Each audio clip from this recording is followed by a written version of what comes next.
All right, so good afternoon, everybody. Thank you for joining us. I can see we've got a stack of people in here for this session today. I'm Lachlan Kalish from the Division of Learning and Teaching, and I'm here today in collaboration with a number of personnel from DIT to talk a little bit about teaching spaces, using teaching spaces. So we have a lot of interest, particularly at the start of the session, but at other times also about either teaching spaces that are not working the way we want them to, or perhaps not having enough information about the way that our teaching spaces operate, how to get help. In DLT, we certainly have conversations with staff in and around planning for teaching to include teaching spaces. And we thought it would be a great opportunity for us to get together to talk through some of those considerations and I guess common issues, with a bit of an aim to hopefully helping people avoid some of those hassles, but giving you some options to think about with your own teaching. I'm joining you today from a non-IVT space on the Bathurst campus. I'm in one of the BJBS classrooms at the moment, as you can probably see. And we'll be talking a little bit about that scenario, but we'll also be looking at IVT spaces, which a number of you have booked for the session today, and we'll be talking about what that means, what's involved in them, and personnel from DIT will also be looking at what their own particular experiences have been in dealing with those spaces. We might move on to the next slide, and then we will get into the content for today's session. Thanks, Phil. All right, so look, as I mentioned, we've got staff from DIT, from the service desk, Dave Stormouth, our resident Zoom rooms AV guru, who does a lot of the setup at the campuses when we're building IVT spaces. Myself, I'm generally involved with learning design conversations to do with learning technology and innovation. We've got other staff here who are specialists with different types of technology. So really what I would encourage, and we'll obviously share the slides from today with you, is if you've got particular questions around the stuff that we're dealing with, we will stop at different points throughout today to offer you a chance to raise those questions.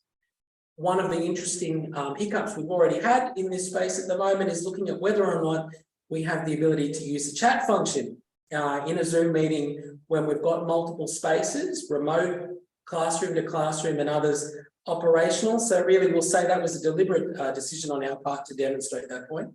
All part of the planning before the actual teaching happens.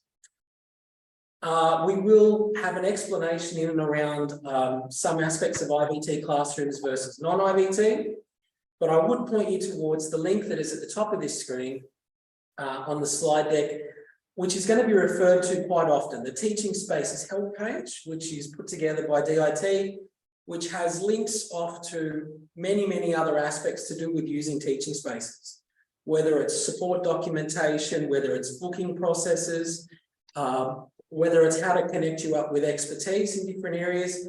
You're going to find the answers to a lot of your problems on that link. All right, so let's start moving into the actual areas for today's talk. Thanks, Phil. And we've got a slide here talking a little bit about pre-delivery. And what we mean by that, obviously, is that before you're going into teaching inside either interactive video teaching spaces or non-IVT spaces like this classroom, we're assuming that a number of these things have probably happened before you step into that space. And I'm going to ask different people from DIT, as well as myself, to talk a little bit about what these might be referring to. So the first one we've got on the list there talks about booking of teaching spaces. Eric, would you like to talk about that a little bit? Yeah, sure. Thanks, Lachlan. Eric, I'm based on the Port Macquarie campus. Today, I'm talking to you in one of our newer rooms. And just so you're familiar with like this view that you're currently seeing me in, this room has connected in receive mode, which basically shows the classroom view. And I have some ceiling microphones here, which is what's picking up my voice. Anyway, this section I was just going to talk about the relationship between timetable and DIT and how these bookings are set up. So At the start of each session, timetable obviously allocate all the rooms for each class. This is usually based on a few factors. Is it a multi-campus subject? Number of students? Do they need a room with any specialised equipment? Once the bookings have been completed, timetable will contact DIT by sending an email through to vcbookings@csu.edu.au, where we will then schedule all of the Zoom or IVT bookings for the whole session. This means the classroom will automatically connect and be ready for someone to share content or start transmitting from another site. Yeah, the same as we've done here today for this session. Sorry, where are we? So any request to change room needs to be approved by timetable first. And if the room that you're moving into needs an IVT booking created or moved, also very important that you send an email through to vcbookings@csu.edu.au. If the room you're moving into is not an IVT room and you need it recorded, that's going to be done through CSU Replay. And there's an online form to fill out to have that processed. Yeah, and that's part of the magic that happens to get these set up. Yeah. Eric? Yeah, look, we're going to delve into a couple of those other areas that Eric's mentioned there, the use of CSU Replay Panopto for non-IVT spaces and Zoom for IVT. So you'll be hearing a lot of the messaging around what type of rooms and what tools, etc. Echoed a number of times today. Certainly keep raising those points. The next one that we have on terms of activities prior to teaching commencing is about the DIT health checks that happen. So Phil, I'm hoping that you can speak to that a little for us now. Yeah, thanks, Lachlan. So hi, everyone. I'm Phil from the service desk, and I'm based on the Goulburn campus. You may recognise my voice from the recorded messages when you call us. So periodically, DIT perform audio and visual checks in the teaching spaces. For example, we check the projectors, touch panels, room audio devices. Essentially, we check that all the IT equipment is ready for teaching. You're in good hands. Thank you, Phil. Definitely in good hands. Basically, our goal in this space is to make sure that everything is functional, ready for you to use when you walk into the space. But really, there is no substitute for going into those teaching spaces yourself and making sure that they are going to fit your intended delivery. So the way that you want to run things, that you're across the technology in the rooms, how that's going to work. And so the last 2 points that are on this slide, talking about teachers going in person to have a look at the gear that's in the room, whether they're completely across all of that, how it works, etc., or if they do indeed need to spend some time playing around with that tool set to be across the variety of tools in an IVT space. And we are going to look at some of those in a minute to go over what's in those spaces. But really, as I'm doing myself with a number of staff here at the Bathurst campus this week, going into those spaces, and having a look, playing around, getting other people to connect in remotely, doing a dummy run. There's no substitute for it, because there's nothing worse than obviously having the session starting and things just not going according to plan, obviously, and having to kind of improvise on the spot. It happens to all of us, even the so-called experts in this space, but really the way to avoid that situation wherever possible is to go into those spaces where you know that you've been booked for teaching and get others to join you and make sure they're going to do what you hope they're going to do. All right, thanks, Phil. We might move to the next slide.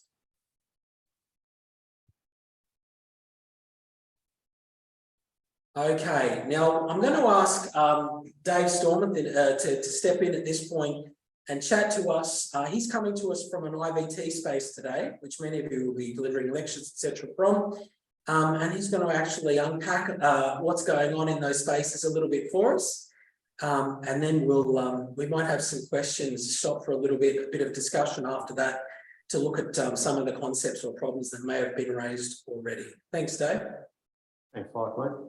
A couple of points to make before we get underway. Lachlan is coming to you from a non-IVT space. So you notice the audio quality from Lachlan. There's a lot of echo and sometimes it's difficult to hear him.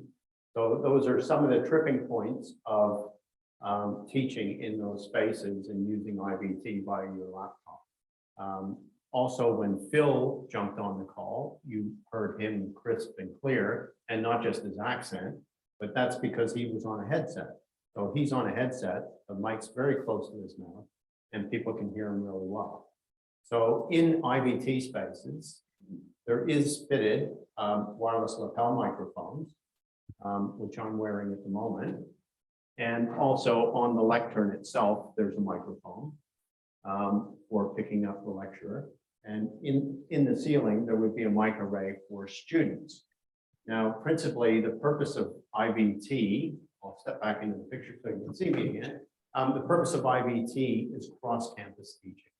That's what it was originally designed for, and that's the purpose that it's fulfilled for the last 16 or 17 years that I've been at the university.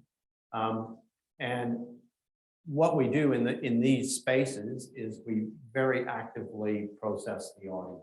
So we are trying to deliver the best possible audio from the academic to the remote sites, and also provide for interaction from the students at the remote site. That said, there are two different modes in an IVT space. So generally, when Eric was talking about timetabling, the booking is done by Eric. All of our rooms then start in a receive mode. We call it receive mode because that is a student-centric mode. So that means that a student that comes into the Port Macquarie campus can sit down in the room.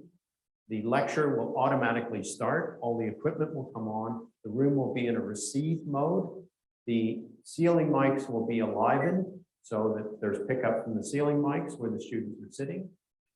And when the lecturer comes into their room, they switch from a receive mode into a transmit mode. So if I just go around here and quickly switch into a transmit mode, you'll see that it's changed. So now I am the lecturer. I am providing all of the content and all of the input into the particular meeting. So once you're in this mode, then you're coming to a screen that you won't move from. Basically, all your control will be on the one screen. So all of your push buttons, all of your icons will all be on that one screen, and you can do multiple things with it. If we look over at the slide that Lockie produced, this is the original AMX layout for an IVT space. You can see that the icons along the bottom contain control for lighting, and a video conference icon, document camera, laptop, computer, and then an options key. So what generally happens is in an IVT space, that would wake up in the second image that you're seeing up on the screen here, the second screenshot, and that's where you would select transmit mode on those particular panels. But they have been made redundant by a newer version of the panel, which I'll show you in a moment. But these touch panels are in all of the other teaching spaces. So you'll see them everywhere. There will be minus the video conference icon down the bottom. And they may have an additional icon on the bottom, such as a microscope or another input to select. Basically, they're very simple to use. You just select what the input source is. You've got a volume control, you've got a mute, and then under the options page, that would be where you would see things like wireless microphone level, or the level of the mic in the room, lectern mic level, those sorts of optional things. And it also contains the shutdown. So the shutdown, we recommend that you shut down the room when you're finished. Obviously, we've got a 2-hour timer that kicks in the rooms, and the rooms will run for a full 2 hours if there's no class following you. And even if there is a class following you and they're not there yet and it's 5 minutes, we run laser projectors now. So the room is up in about 45 seconds. And that's pretty straightforward. So I might try sending some content here, and I'll just show you this other touch panel that we have.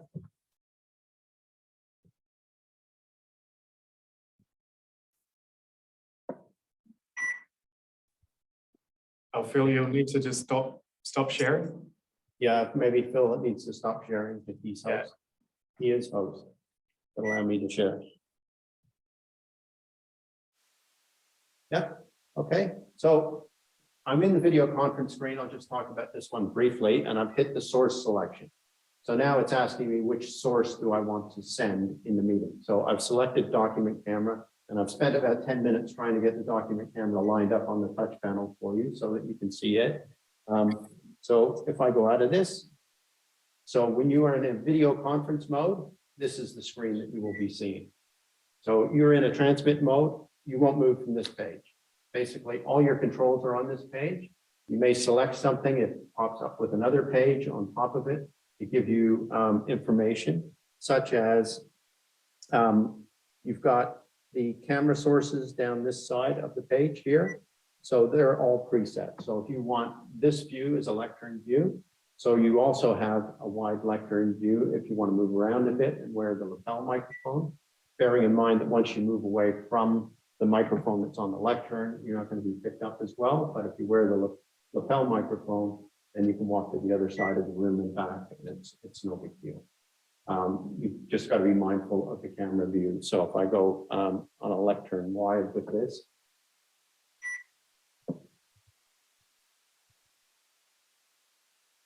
which is not saved. All right, so if I wanted to go into an option called camera control at that stage, I can zoom out very quickly. Sorry, I'm being a bit sarcastic there, it is a bit slow. So I can zoom out, I can pan tilt that camera around. All the presets will still call back to the lectern. So if you do adjust the camera in any way, shape, or form, so you can close out of this box, and this is where we save the presets on the other side, or where we generally want the camera preset to be for the lectern wide, et cetera, et cetera.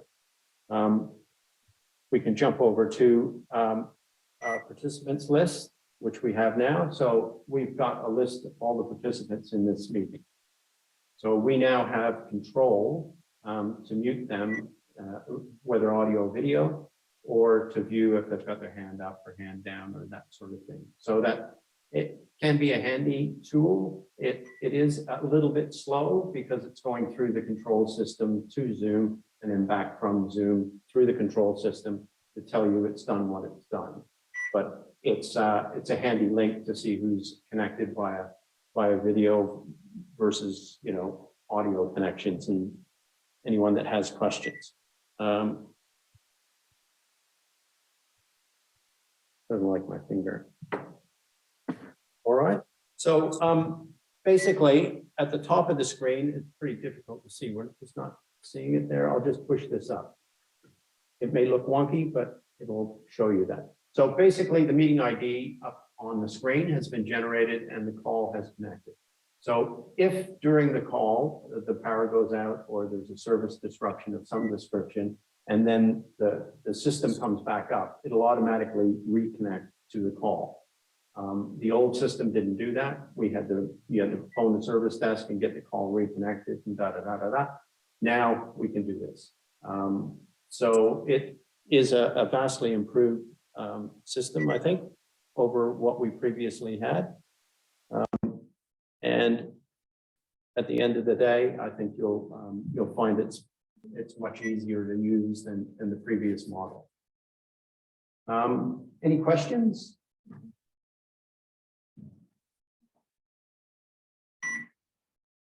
I was thinking, Dave, we might stop for a minute and take stock of what we've just witnessed or what we've been a part of for the last few minutes. And particularly what I want to point out at this stage is that we're in a Zoom meeting that has been booked into an IVT space where Dave was. So we're in an on-campus space, presumably with a face-to-face cohort. We're also broadcasting that. Not only is it being recorded, but it's being streamed over Zoom, and we have both remote attendees that are connecting from anywhere. So there's our remote attendees. We also have other campus locations dialed in on the call. So we're living the scenario of a hybrid teaching environment at this point in time. And probably what you've already noticed as participants in this meeting is that there are a number of, we won't call them complications, let's call them challenges to take into consideration at this point in time. Dave mentioned some of the ones with audio. You've already probably noticed, I'm sure, that different people in this environment, the quality of the audio coming through is hugely variable, and you're not going to know what that's like until you've either been part of that and listened to it or had someone else tell you. Even in this space that I've been in here, I noticed that there is some strange beeping going on every 20 seconds behind me in this classroom, and I'm conscious of the fact that that might be coming into the meeting for everybody else. So my apologies if that's the case. I'll keep muting myself to try and block that out. There's mention in there of the different types of panels that you have to deal with in the IVT spaces. The Crestron panel that Dave showed you obviously gives you that great visibility of all the participants and allows you to have that level of micromanagement over your students. So that's something to find out really if you're in a space that has that available, or if you're going to rely more, and we'll talk about this later, on the instruction or the facilitation you've given to the students in advance, really, about how you need them to operate in a hybrid teaching environment. How does turn taking work? Are you building in points into your teaching, for example, where you're stopping to try and get the audience involved, which we'll be doing in just a moment? And also, how do people provide any kind of feedback loop? At the moment, we're doing it without a chat pod, which is obviously one of the mechanisms people usually rely on in a Zoom meeting. If you don't have one, what are our other alternatives? So I think the other thing I'll point out is there is a note at the bottom of this slide that talks about the difference, obviously, if you're in a non-IVT space, the fact that it doesn't use Zoom to capture the recordings. When we do bookings into non-IVT spaces, they are captured using Panopto, CSU replay. And we'll get into the specifics of what that recording, how it ends up being stored and captured, etc., in a little bit. But I think, as Dave mentioned, I'd like to stop for a minute at this point and see if anyone in the audience would like to come off mute and put a question to our experts in the IVT space. At this point in time, we can certainly spend a minute or two looking at some of those. So please, if you've got one, come off mute.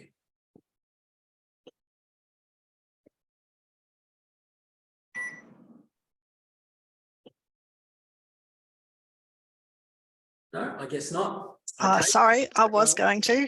Go ahead, If students are coming into an IVT space and the lecturer's not there, is there anything that they need to know to do to change views? And if they're in a receive mode, they have to do nothing. They just have to sit down and away they go. But the only adjustment that they have at the touch panel end of things is they can adjust the local room's audio level. So that would be active on the screen. And their mic control to mute that room is also on that screen. But as I discussed before, when we go into receive mode, they're automatically unmuted.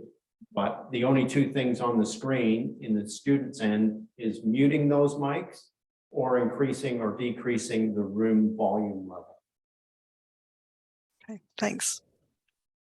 And I missed out one other thing, which was the instructions. Did you want to touch on that a bit later?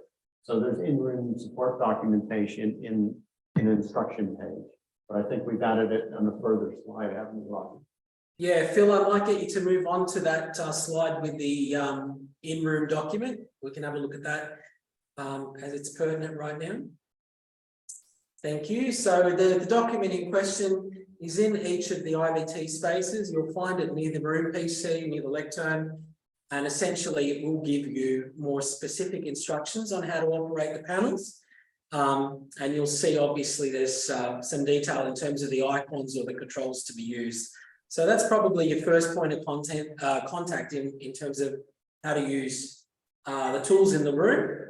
And you'll find that there's also obviously the code and the contact points down the bottom there for you to get in touch with the IT staff in and around those. So the in-room support document will be exactly this document. You'll find a copy of it in the rooms. Yeah, there's one other thing, Lockie, if I can get Bill to let me share the document camera again, just to show. Thanks, Phil. Okay, so touch panel, I made it all wonky for you. I'll try and fix it up a little bit. Down the bottom of the touch panel is a question mark. And if you hit that question mark, it will come up with a description of what everything that you can touch on that touch panel actually does. So that's a pretty handy tool, and you don't need to go online to find it. You just hit the question mark and away you go. Thanks. Thanks, Dave. All right, Phil, we might move forward into the next slide after these into the support document. Lachlan, I've just got a quick question, mate. Go ahead. So in exercise science, we've been doing this IVT teaching for some time. And like you pointed out, we've had a few issues with sound quality and recordings and things like that populating ready for students. And that's forced a lot of my peers to actually move away from using IVT completely. I'm persisting with it, but I won't be streaming to another campus per se. I'm looking to just teach out of one space, a face-to-face cohort, and having an online presence as well. Reason being, we've actually been directed to not use IVT teaching and streaming to another campus due to an incident that occurred last year involving student safety. So we got students in classes on different campuses with no oversight where things can happen, and something did happen. So for that reason, we've been directed not to, but for those students who enrolled internally and still want that face-to-face teaching experience, I think it's important to at least try and make something work. So for myself, yeah, I am going to teach face-to-face, at least from one campus, and the other cohorts will have to join online. So I guess my question now is, will these recordings be populated into the Zoom cloud, or is this going through Panopto and loaded onto the I2 site? Yeah, right. So we are going to actually delve into what happens with the recordings in both IVT and non-IVT sites in just a second as well. But the answer is it depends on what sort of teaching space it is. Because in the non-IVT spaces, the recordings from what's broadcast from the classroom PC are captured in Panopto into CSU replay. That's a non-IVT space. In an IVT space, it's captured with Zoom. And so what will happen with those is you'll get an email back as one of the co-hosts to the room, essentially with the link to the recording afterwards. And that will then need to be provisioned to the student. So it's not auto-populating at this point in time. And we'll just need to come up with a strategy or a place where we can put all of those for the students to access once they're ready. So just quickly there, you said that for it to be through Zoom, it has to be in an IVT-based room. Is that correct? That's if you're using the room, the PC in the room to do the capture, for lecture capture. There is a video I can send you as well on how to use, basically if you bring your own laptop to the room in a non-IVT space, you can run a Zoom meeting from it, which is what I'm doing here. I'm joining Zoom in a non-IVT space, and that will be captured in Zoom and available through the normal tools that we get hold of Zoom recordings through. But we can talk about how to accomplish that. There's certainly a way to do it in non-IVT spaces as well. Yeah, but definitely for sound management and audio quality, all of the IVT rooms, I mean, all of them across all campuses, we've just spent $2 million upgrading them. So you should get the best audio quality possible out of those spaces, and it should be pretty robust when you've got multiple students connecting and things like that. Whereas previously it was challenged in that respect. Yeah, we'll certainly get into some of the nitty-gritty around those issues. Ali, I can see you've got your hand up. Yeah, thanks, Lockie, and apologies. I had to just leave the call for 2 minutes. The Dean walked in, so apologies if you covered this. We've used this, we rely on this method for our recordings, and it is written into our subject outline that the students have access to the recordings for their revision.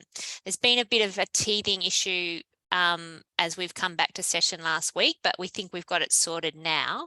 The main, and it seems to work pretty much, this upgraded system that we've got on Orange Campus seems to work much the same as the old one, where you just have to make sure that we're transmitting. And the screen that is on the left where the presenter has their PowerPoint slides seems to be the one that's recording.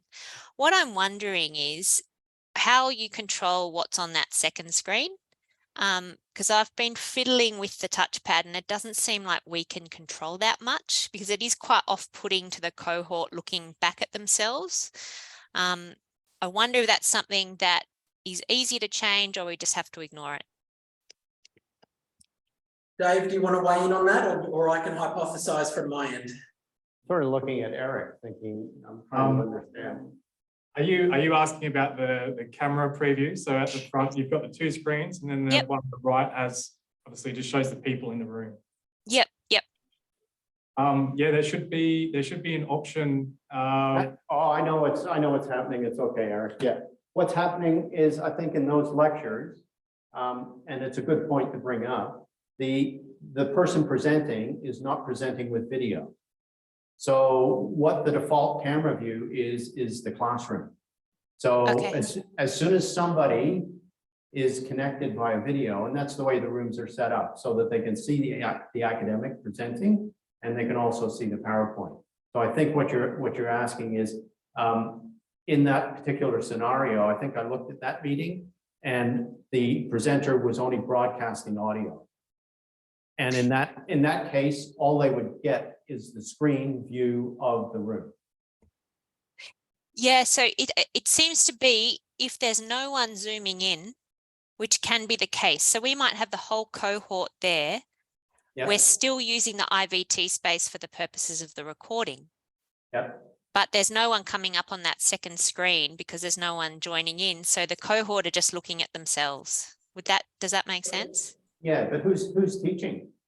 The person in the room. The local site. Yeah, there should be an option on the touch panel to turn that screen off. Yeah. Okay. Upper left-hand corner, you'll see it's like 3 dots. Yep. I might be able to show you that. Okay. 3 slashes, upper corner, right? Yeah. And then that will drop down those options similar to the options we had on the old touch panel. And that will allow you to shut down individual projectors or whatever the case may be. So control lighting and things like that. So if you go to that setting and then kill the right projector, you're sweet as. If you kill the wrong projector, it's no big deal. You just go re-trigger go into the IVT mode again, and it'll come back on. But I've just been nervous to fiddle because we want it to work, but I might set up a test and play. That's exactly what Lockie said. Anything, play with this stuff. That's what it's there for. Familiarize yourself with it and go and investigate the room and make it the way that you want to have it. And if you're just recording for the sake of recording, then you can kill that one. We've had it on the previous version where you can shut down lecture review and leave the data screen up, and that's it, and away you go. I appreciate that. Thank you. Okay. All right, I'm going to move us on at this point because I'm conscious of time. And just a question to the Brains Trust out there. Am I right in thinking, because this is an IVT booking for a Zoom room, that when we hit time, it's going to kill the meeting for everybody? The rooms will drop out, but because you're in on a laptop and co-host, it'll remain active for the people dialed in. But the 2 rooms will drop out on the scheduled time. I'll hold you to that. We'll see how we go. All right, Phil. I can extend it. I should be able to extend it if you'd like. Sorry. No problem. Yeah. Thanks, Phil. We'll keep moving through to the actual next content slide. Beautiful. All right, so look, we're going to have a look at obviously quickly how we get support in and around the teaching spaces, and I'm going to ask Amanda from the service desk to step up for this one, if she doesn't mind. Thanks, Lucky, and good afternoon to our academic family. I hope everyone's keeping well during this exciting time in our calendar. I'm here to talk to you about support. We've got a lot of excellent resources on our self-help to help academics with the audiovisual equipment in the rooms. However, if you are in a teaching room and you do find you're having an issue, you're teaching a class, we're here to support you. So you can give us a call on our 1300 number on the screen there. This number is also listed on the support documentation in the room and on the DIT website under on any of the DIT pages. Our number's down the bottom if you're not familiar with the number already. And then you can follow Phil's lovely voice prompts to go to number 1, high priority support, and we have someone always available to take your call within a few seconds to help while in that class as well. And you can always get in touch with us if you've found any issues in the room prior to your class commencing. You can log a ticket with us to say, hey, I've noticed there's something missing in the room. There's this issue, you can alert us via a ticket before or after the class as well. So if you run the class and you want to log a support ticket with us, that way we know to get it sorted out before your next class as well. If you've gone in, had a little bit of a look at the room, we do advise that prior to teaching. If you're not familiar with the room and the setup, go have a look at the room, make sure you're familiar with the things that we've talked about in the meeting. If you're still not 100% confident with the technology and you'd like to reach out to us for some one-on-one support, do send us through a ticket to the DIT service desk, and we will get in touch with you and arrange a time to come out and look at the technology in the room with you. So yeah. We're here available. We've got lots of stuff on our website as well to help you. Thanks, Amanda. I think some of the key messages in there obviously are the ones that we've made already about the more prepared you are, the better off this is going to go for everybody. If you've had a chance to play with what's in the space, but keeping in mind obviously I guess the priority that is given to teaching going on at those times, and also that there isn't an infinite number of people to be able to respond. So do save that pressing 1 option, the fast response option, to when you're in situ and delivering, rather than either logging tickets before or after and needing things to be actioned there. Thanks, Phil. We might move forward to the next slide. Okay, I'm going to talk a little bit about lecture capture, and this is a question we had earlier on, and understanding the difference between what's happening with IVT versus non-IVT rooms in terms of the tools that are being used and what's happening with the recordings as a result. So I'm sure many of you in here are familiar by now, if you've used these teaching spaces before, with what happens with recordings. But just as a refresher, if you're in an IVT space, the booking is being made through Zoom. That means that at the end of the recording, once the meeting is finished, shortly afterwards, the host is going to get an email with a link to the recording, the same as when we use Zoom elsewhere. And basically, you're going to get the details of the recording, including the hyperlink that will come through to your email. Now, the challenge at that point, as we mentioned, is that then needs to be manually made available to the students somewhere, somehow. And my suggestion at this point is that you probably want to create a folder in your subject site's navbar right underneath online meeting, and put in essentially a container, a table, whatever the case may be, that has a list of your dates and your meetings at that point, your lectures, so that you can just drop in the hyperlinks to those recordings as they become made available to yourself. Unfortunately, manually provisioning of those links is the only way that it's going to happen with an IVT space with the Zoom recordings at this point.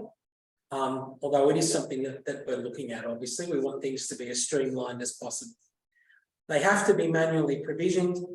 I would suggest that you don't send out the links to Zoom rooms and also to recordings over the announcement tool in the subject site, because it's what it's going to rely on at that point is the users have logged in as a CSU staff or student, for example, into their Zoom accounts to be able to access those. There are ways to turn that off, but to be honest, it's far easier if the messaging that you have is to direct students into the subject site so that they've logged in first, and then they can access both the meeting in the first instance and the recording later on after being authenticated into the subject sites. So try and avoid putting hyperlinks to Zoom meetings into announcements if you can avoid it, because at some point you're going to start getting responses from students saying, why can't I get into the room? Or why can't I watch the recording? So it's usually down to authentication and not having logged in or been recognised by Zoom as a CSU member, so to speak. Okay, so in terms of where are the recordings going, we're saying that just get rid of that. We're saying that the Zoom recordings you're going to get a hyperlink in an email that you need to provision to the students. For Panopto, those recordings have been scheduled in the Panopto CSU replay tool. They're then going to appear in your subject site inside the CSU replay folder. The assumption at that point is that you've already provisioned a CSU replay folder in the site. And so each of those recordings will drop in there automatically for your students to view. Again, it's worth considering that you want the students to go and access these through the subject site rather than trying to come up with links to provide to them in an announcement, which will end up being an email. We'll talk a little bit about the Panopto folders in a moment, but we have a couple of scenarios to consider. First one being, what if I want the recordings to be used for longer? And what we're getting at there obviously is with Zoom, our recordings on our CSU account last for 365 days.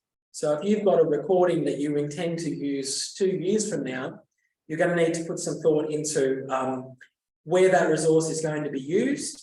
And if it's to become part of your content or your learning materials, for example, we might need to have a discussion with someone in DLT, for example, or DIT about where we're going to be storing it, what you want it to end up looking like, if it needs to be edited. So there's a question at the bottom there about editing videos. Our options within Zoom are very, very limited in terms of editing. It has the facility to do a very superficial topping and tailing of the video that you've probably experienced. You can trim the start and the finish point, and it's not a permanent change. So if you're looking to do any kind of substantive editing to your videos, certainly in the middle of your video somewhere, or you want the change to affect the recording permanently, you're going to need to get the recording out of Zoom and have it somewhere else. More than likely that ends up being CSU replay, or many people also use YouTube ultimately to store those videos because they're quite portable at that point. The second question that we've got there, scenario to raise, is around a master folder for Panopto. So by default, every time you have a new subject site provision, you're going to have a CSU replay folder which is for that session, is quite specific to that subject, that cohort, that session. And that's fine for that session, but if you're drawing on resources and videos from prior sessions, from previous CSU replay folders, you've got a problem then. You'll need to somehow look at either importing or using a previously existing CSU replay folder, or better still, having a discussion around setting up a master folder for your subject. And a master folder with Panopto, with CSU replay, will mean that all of your recordings will all sit within the one folder always. You don't have to worry about it being deleted after 365 days. And you also will have access to all of your pre-existing recordings, and the future recordings will all come into the one space nice and neat. So I do encourage you to think about that if you're having issues with different sessions and different lots of videos and different lots of content, etc. Particularly if you're also getting emails from students around access issues to CSU replay videos. If they can't view it, or they don't have, they're not authorized to view things, it's always because of which CSU replay folder it's been made in. And a way to circumvent those problems is to log a ticket and have a chat with either DIT or DLT staff about setting up a master folder in CSU Replay. It's going to circumvent a lot of those problems. And down the bottom of that slide, we do have links to a number of support resources as well in and around using CSU Replay, whether that's editing or setting up your original folders, you'll find those as well. So when we circulate the slides, obviously we'll have a look at everyone that's in here and distribute those. You'll be able to get those links as well. All right, we might move on to the next slide. Thanks, Phil, and then we'll start dealing with some Q&A as well. Lockie, can I just jump into Ali's question again? Please. Just, sorry, Ali, I had a bit of a mental break there and I didn't think about what we were talking about properly. So in an IVT mode, if Phil lets me share on the document camera.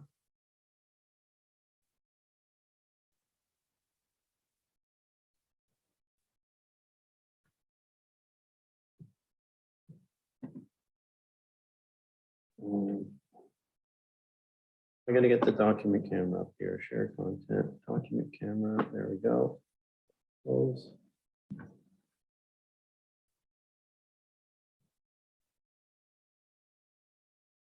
Not seeing my document camera? Not yet. No, it's not sharing the content. Unfortunately. I'll just have to talk you through it because I have to go out of VC mode in order to do it. But in a classroom situation, you can actually do it. So there is under full control. So if you use the back arrow and go to full control, you'll see like a wrench and a screwdriver. And it says full control. And if you hit that icon, you can route any signal to any display in the room. So you can actually, by that, I mean, you can actually select computer and computer on the two front screens, or you can select computer and laptop on the front two screens and get rid of that camera view altogether. So we might get one of the service desk personnel to come over and show you that particular function. And how can we be sure what image is being recorded? By default, it's always the image that's on that screen. So all we're doing is we're sending the same image to the other screen. Yeah. So you can do anything you like there as far as keeping an eye on the data screen, which is usually on the left-hand side, right? So, and then your people image is usually on the other side, right? Orange is sometimes a bit different because we've got weird locations for lecterns and things in there. But basically, whatever you're sending as content is fine, but then you can break off from that and send that same content that you're sending to the other projector. And then that takes away the local view in a single site IVT session. But we'll have to show you it. It's a bit tricky to get to, but it would smooth everything up, and then you would just have two displays of the PowerPoint that's being presented. Okay. All right. Thanks. Yep. Sorry, Lucky. That's okay. Thanks, Phil. We'll keep going with that, that slide. Okay, we'll talk a little bit about the prospect of remote attendees, as a number of you are in today's meeting. A couple of things to look out for. How do people attend a remote IVT session? They get a link, just as most of you did in What's New or through other communications. And we're going to find that people are either attending through a scheduled meeting that's gone through the service desk, for example. We talked early on about how those bookings are made. And then that link's made available to the attendees. They join through Zoom. The other option being self-booked meetings, where you have people that have booked their own Zoom meetings in their subject sites and have probably taken their own laptop, for example, into a non-IVT space, as I have here today in the classroom with my webcam and just using the microphone that's built into the webcam. So how do they get the URL? It gets emailed to them, or you provide it somewhere within your subject site. Keeping in mind the point that I made a minute ago about the dangers of giving a URL to a Zoom meeting over announcements, because at some point the student may get checked against whether or not they've signed into CSU systems. They might not be authenticated as a CSU student, which is why we generally try and encourage information in announcements to direct them into the subject site and where they need to click on the links to join meetings, etc. What are the implications that we have for these, for being remote attendees? I'm sure you can think of a few, having experienced it both today and maybe in other meetings, but our obvious ones so far have been to do with classroom management in terms of audio. Obviously having planned whether or not there's going to be interaction of some sort in the delivery. Arguably, there's a question there in and around whether it's a good idea to have remote attendees in a live session if they're not going to be given opportunities to interact. So that's always an interesting one in terms of planning and design for delivery. We've got questions around connectivity that we talked about in terms of being authenticated as a user, as a CSU staff or student, joining meetings. We already raised sound issues. Brains Trust, what are other implications or potential hassles do we need to be on the lookout for with remote attendees? Hijacking host rights, things like that. Host rights? Yeah, we did have that previously. We're a bit tighter now, but it still is possible at that stage. And if you've got somebody hosting that happens to be at a remote site somewhere, and they drop out of the session, then the session will drop if there's no co-host in it, stuff like that. So there's some complications there that can be overcome if it's booked appropriately. Anything else, Sarah? Oh yeah, we did talk about earlier, the doorbell feature is on for the meeting. So if you're running a large cohort with, I don't know, 60+ students, you give that link out. Currently, the way the rooms are booked, you're going to hear 60 bing noises as they all connect, which could be a little bit disruptive, especially if halfway through they dropped out at some point, and they're rejoining halfway through. Yeah, I think the worst case scenario was illustrated when the Vice Chancellor did her Foundation Day meeting, and there was a lot of that going on. I mean, there was people dinging in, 20 minutes into it and, interrupting, and they were trying to do multiple sites, swapping back and forth. The system now allows that to happen more seamlessly than it did previously, but there's always risks there if you've got multi-site presenters coming on. That you've got to manage that, so you're best off having somebody sitting in the background and whether it's via chat or whatever, and controlling them. There's also obviously, as we keep raising, is the difference in audio quality. Already one of the attendees earlier was talking about the hassles with wanting professional quality recordings, accompanying professional delivery of lectures, etc., and being conscious of those various types of audio quality that we get and how to get the best result that's going to end up into a recording that's also of sufficient quality as well. I've also put together a video elsewhere on using buds, for example, if you're in a non-IVT space and you're wanting the audio that's being recorded to be captured. One option is to also use like a Bluetooth headset, for example, or in my case, earbuds, and my phone joins the same meetings. These are things that have potential challenges, and you need to play around with it and do dummy runs with it, etc., to make sure it's giving you the best end result. But there are certainly different solutions we can try if you're finding that the quality, particularly of the audio, because mostly in these spaces, they're going to be looking at the content that's being shared on the screen and the quality of the audio. There are two kind of primary areas of concern for the quality of the end video product. That's before we get into the actual experience being enjoyable. That's a separate issue. But we'll get into the actual AV quality. All right, we might move on to the last slide now. I'm conscious that we're approaching time as well. And what we've listed here are a few scenarios to run through. So I might rattle these off and see if I can get a response from our Brains Trust as I raise each of these questions. And if you've got others, then by all means, when we get to the end of this, you can raise those and we'll try and deal with those as well. So Dave, from your point of view, what happens if the equipment that I need for teaching hasn't been identified and I'm actually at the class and I've just realised? It's pretty difficult for us to run in and fit a bit of equipment at the last minute. So it would be a relocation thing, you know, and it would be a disruption to teaching. Even if we could get a bit of equipment over to you, like if you were shy a document camera and you really needed one, we could probably get one to you and plug it into the HDMI port. That would be a temporary solution. You know, things like that. Or if you're in you should really be in an IVT space and you're in a standard teaching space and you're having all kinds of, even yourself, Lockie, hooking up for this meeting. There was a few challenges to get past in order to hook in. So, and you're not always going to have that sort of time frame in a teaching space if it's heavily used, because you've got that 5 minutes before that the class is going to finish, and then it's going to start at 5 minutes after. So you only got that 10-minute window.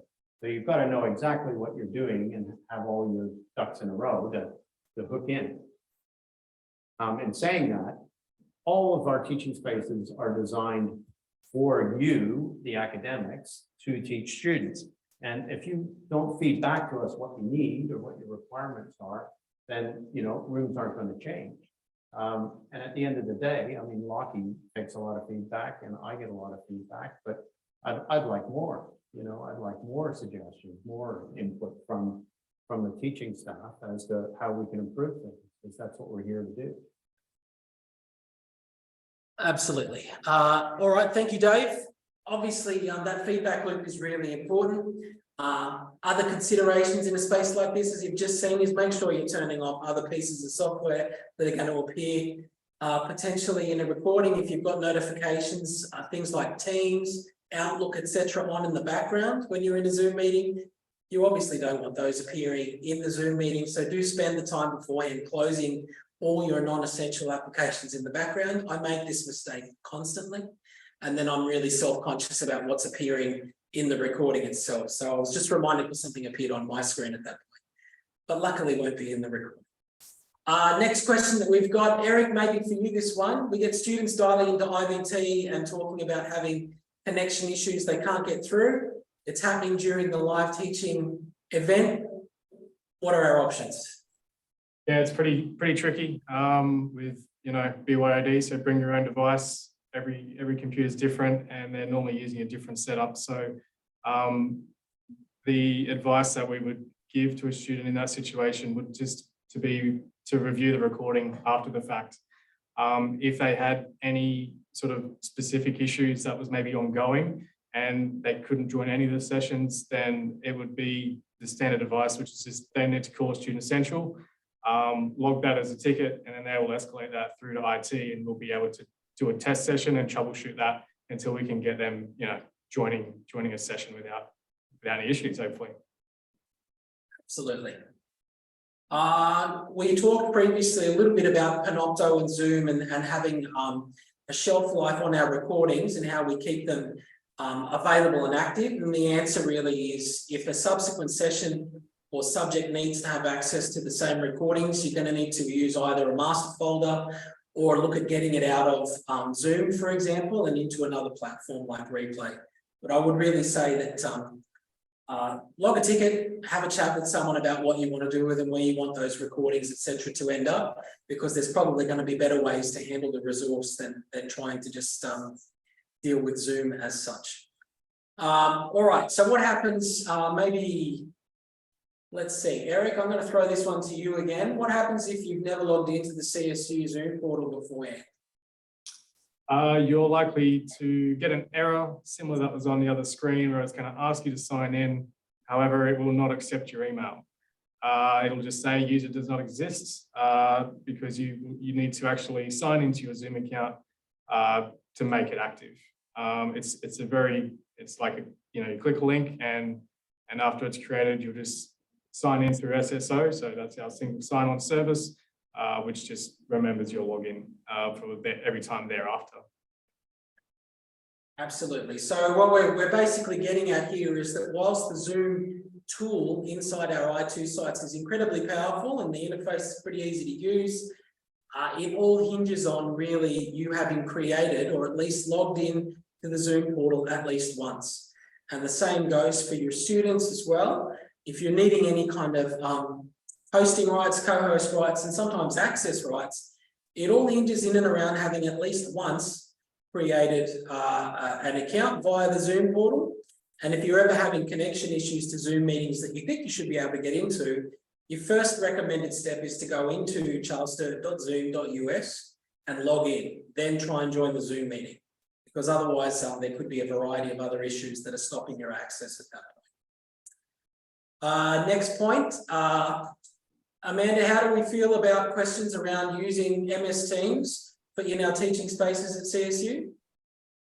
So at the moment, Teams is not supported in our teaching spaces. I do know there's investigations and testing underway in the background with Dave's awesome team looking into it, but at this moment, it's something that's not available. Something else I do need to mention with regards to Teams is that the phones that used to support our extension numbers have now been removed from most of the rooms. We have replaced in our bigger lecture theatres with Teams compatible phones that can call the service desk from in the room, but you will need to make sure that you're using that full phone number, as the extension numbers will no longer work now that we've moved the university's phone system across to Teams. So that's just something to keep in mind. If you've been around for a while and you're used to calling the extension number, it will no longer work. You'll need to call that 1300 number that's listed on our support documentation. Thank you, Amanda. And that information obviously will be on the in-room support doco that we talked about before as well, that phone number. Yeah, that 1300 number, Lockie, is free, is it not, Amanda? Right, so it's a free number. I'm not sure, I'll have to check. It's not a 1-800 number. Yeah, I think it's a free call, the 1300 from any device. We'll have to, we'll verify that, get back to you. Okay, and the last one I have there, Phil, this one's going to you. I've got some problems with my air conditioning. My lights are flickering and the door won't close properly. Can you help me? I would love to be able to help you with that. However, if there's any issues like that with AC or lights or doors, you'll have to contact DFM.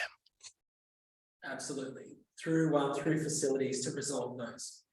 So look, thank you. That does bring us to a close for today's session in and around teaching spaces. But I think we're happy to hang around here for a few minutes if you have got any outstanding questions that you'd like to put to myself or the staff from DIT. But certainly we're wishing you all a really productive and hassle-free teaching spaces session ahead of you for session 30 coming up. But as always, your feedback's incredibly important to us. We can't improve these processes without you. So yeah, let's do it together.